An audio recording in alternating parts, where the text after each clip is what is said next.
বেদান্ত যাপন এক, স্বামী সর্বপ্রিয়ানন্দ। উদ্বেগ অবসাদ প্রশমনের 4টি উপায়। এক ভীষণ পরিস্থিতির মধ্যে দিয়ে আমরা বর্তমানে জীবন অতিবাহিত করছি। বেঁচে থাকার লড়াই কম বেশি সকলেই করছি। অপরদিকে যদি অসুখের এই প্রত্যক্ষতা থেকে সামগ্রিকভাবে মুখ তুলে সমাজের দিকে তাকানো যায়, দেখা যাবে যে সে ভয়ে, অবসাদে, উদ্বেগে নিমজ্জিত। কত মানুষের জীবিকা উপার্জনের পথ বন্ধ হয়ে গিয়েছে। সামাজিক দূরত্ববিধি রক্ষা করতে আমরা নিজেদের বন্দি করে রেখেছি ঘরে।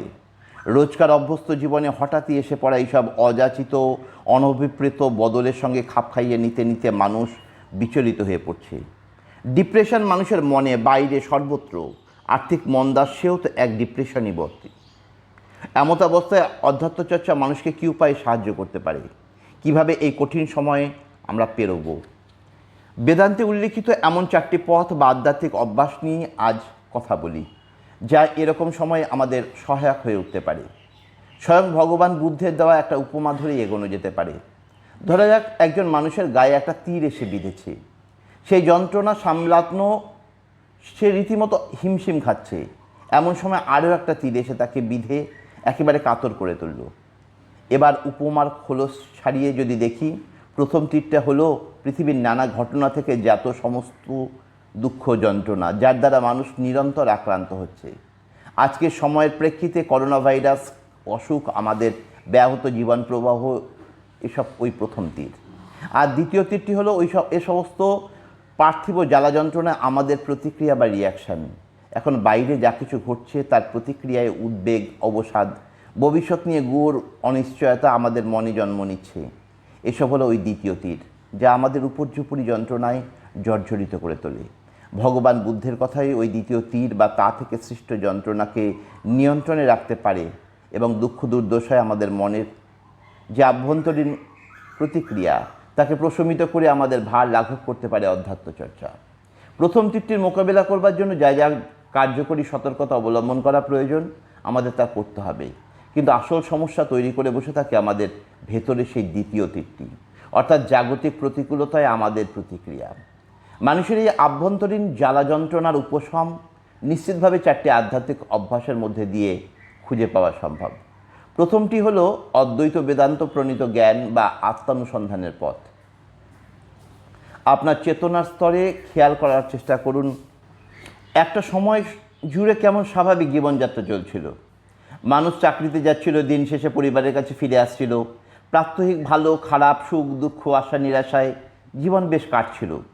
তারপর হঠাৎ এক লহমায় যেন সব বদলে গেল। সেই ইস্টার 1916 কবিতায় কবি উইলিয়াম বাটলার ইয়েটস যেমন বলেছিলেন, all changed আটারলি, a terrible beauty is born. মাত্র কয়েকদিনের মধ্যে চোখের সামনে গোটা পৃথিবীটা পুরো ওলটপালট হয়ে গেল, তাই না? কিন্তু দেখুন, এসব ঘটে চলেছে আপনার চেতনার পটে। রোজকার জীবনে যাওয়া আসা করছিল যে চেতনার মাঝে, সেই এখন ধারণ করেছে এই বদলে যাওয়ার জীবনকেও। এবার একটু ভেবে বলুন, চেতনার ক্যানভাসে এই যে এত কিছু পরিবর্তন ঘটে চলেছে, চেতনা নিজে কি তাতে পরিবর্তিত হয়েছে? এই চেতনা, না আমাদের শরীর, না মন, দেহ মন সবই তার পটে উদ্ভাসিত হয় মাত্র। উদ্বেগ অবসাদ আমাদের শরীরে মনে আসে যায়, কিন্তু চেতনা থাকে অনাক্রান্ত। সকলে নিশ্চয়ই মনে করতে পারছেন এই সেই একটি সময়ের কথা, মনে যখন অবসাদ ছিল না। আবার বর্তমানে এমন একটা সময় নিশ্চিত আমরা বেঁচে আছি যখন মনে অবসাদ, উদ্বেগ দানা বেঁধেছে। কাজেই এসবে আসা যাওয়া এতই সাময়িক এবং ক্ষণস্থায়ী যে কোনো অর্থেই আমাদের শাশ্বত চেতনা বা আত্মবোধের সঙ্গে যুক্ত হতে পারে না। অতএব এর অর্থ তো এই যে আমাদের চেতনা এ সমস্ত পরিবর্তনশীল অবস্থা থেকে মুক্ত। যখন মনে অবসাদ ছিল না, চেতনা মনে সেই অবস্থাকেও প্রকাশ করেছিল। এখন অবসাদগ্রস্ত অবস্থাকেও একইভাবে প্রকাশ করে চলেছে। এভাবেই কয়েক দিন বা কয়েক সপ্তাহ পর যখন এই উদ্বেগ অবসাদ কেটে যাবে, চেতনা তখনও সেই অবস্থার সঙ্গে নিজে অসংযুক্ত থেকে একইভাবে প্রকাশ করে চলবে মনকে। প্রতিনিয়ত আমাদের জানিয়ে যাবে শরীর মন নয়, সেই চেতনাই আমাদের সত্যস্বরূপ। অদ্বৈত বেদান্ত মতে এই চেতনা সবার মধ্যেই এক ও অভিন্ন রূপে বিরাজমান। পুরুষ নারী, সুস্থ অসুস্থ, যুবা বৃদ্ধ, সকলের মধ্যে এই নিষ্কলুষ চেতনাই চিরজাগরুক। খেয়াল করুন, এমন কিন্তু বলা হচ্ছে না যে এই বিরাট উদাসীন বিশ্বে আমি ক্ষুদ্র একটি প্রাণী, বরং তার ঠিক বিপরীত ভাবনাই এখানে স্বীকৃতি পাচ্ছে।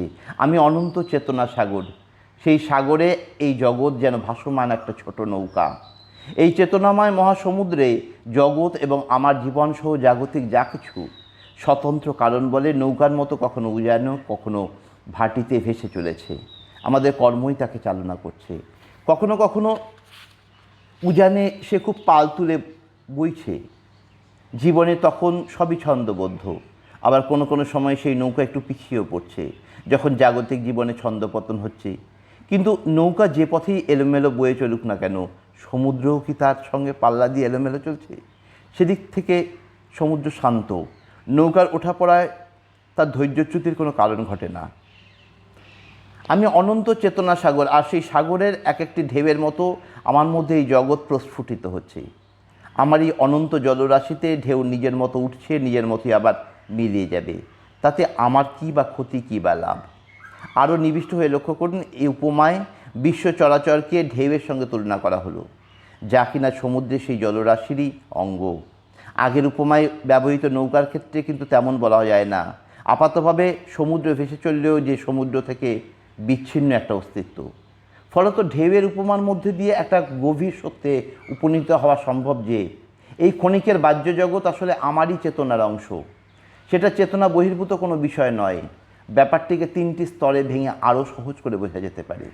প্রথম স্তরে আমাদের উপলব্ধি, বিশ্বজগৎ এই চেতনায় প্রতিভাত হচ্ছে, যা স্বয়ং আমি।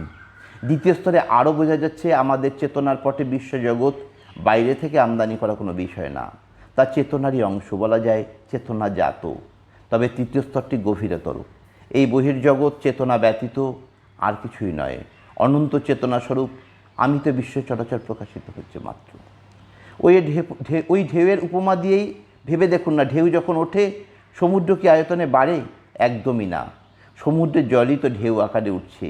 আবার ঢেউ যখন ভেঙে মিলিয়ে যায়, সমুদ্রের আয়তন কি হ্রাস পায় তাতে? তাও নয়। যে জল সমুদ্রে ছিল সেই একই জল থেকে যায় সেখানে। কার্যত একইভাবে জন্ম, মৃত্যু, সুখ, দুঃখ, ধনী দরিদ্র যাই আসুক না কেন, তাদের সৃষ্টি বা লয়ে অবিচল থাকে মানুষের নিজ নিজ স্বরূপ।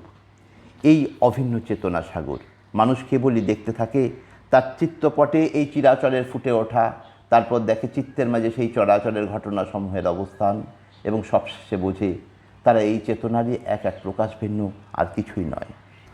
অষ্টবক্র সংহিতাতে এই বাণী ধ্বনিত হচ্ছে, অনন্ত চেতনাস্বরূপ এই আমাতে বিশ্ব চরাচর আসলে একটি ঢেউও নয়, সে কল্পনা মাত্র।